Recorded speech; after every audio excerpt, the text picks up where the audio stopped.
Hello ladies and gentlebeans, and welcome to Microsoft Fury 3. This is a Windows 95 era flashback type nostalgia video, which I'm quite fond of making.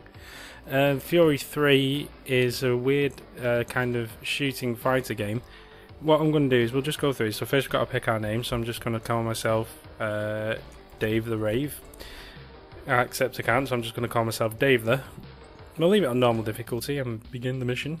So this is the planet Sebek, and the mission, Death Ankh. According to ancient Sebekian scriptures, Death Ankh grants possession immortality. Seize it before the Bions do. You don't want an enemy that can't kill you, or that you can't kill. Intelligence report follows. I never really read all this stuff. You see, I was probably, what, five years old when this came out?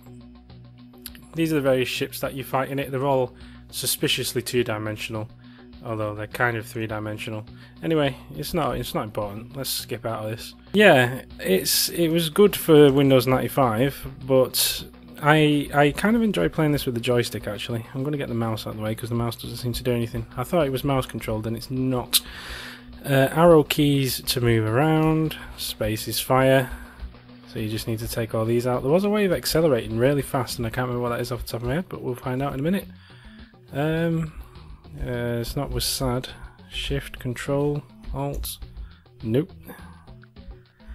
That's not important. I like flying around pedestrianly. Actually, I used to remember the thing I liked about this game is it felt like you were going slow, but then if you went close to the ground, you felt like you were going fast. So I used to like to go, ooh. Now, I never really knew what the aim of the game was, to be honest with you. I used to just go around shooting ships and stuff. Again, not being like that old of a person at the time I last played this.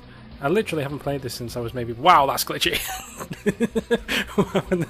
Yeah, I haven't played this since like I was maybe 5 years old or something, so I don't know what's going on. I don't remember what the plot was. But it was kind of fun to just kind of float around and shoot ships and stuff, which was all very impressive back when you had a 386 processor, Intel Pentium with MMX technology. It was all very advanced stuff for the time. Trying to get as close to the ground as you could without hitting it was always a fun thing to do, but never good when there were mountains. Ooh, that was close. I always thought the sky looked very good as well. You could actually go quite high and go through the sky, if I recall. Go through the clouds. There you go. Now we're in a block of solidness. They do follow you up here as well, actually, so that's kind of interesting. You can mix it up a little bit by going above the clouds, make it a little bit more stealthy and a little bit more interesting, and then do swoop diving attacks on bases and stuff like that. Oh, that's my shadow. What am I? I'm trying to attack my own shadow. The draw distance isn't that brilliant, but then again, I don't remember it being that brilliant either. By the time you don't think about such things, at the time you just go, ooh, fancy flying shooter. And you don't think, oh, I can only see 5 yards in front of me. Which would be helpful if you could see further. This is on Ultra, by the way. Whatever the Ultra was for the time, I don't know. Eventually we'll come across like land bases we need to attack, stuff like this.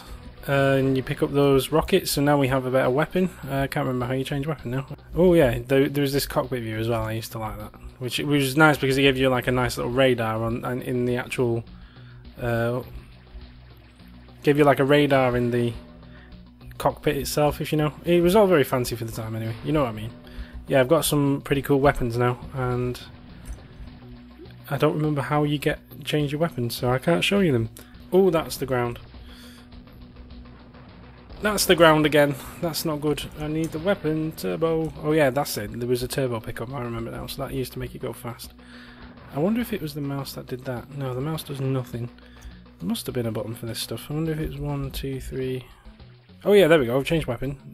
Right. So 2, 3 is the fancy blue weapon.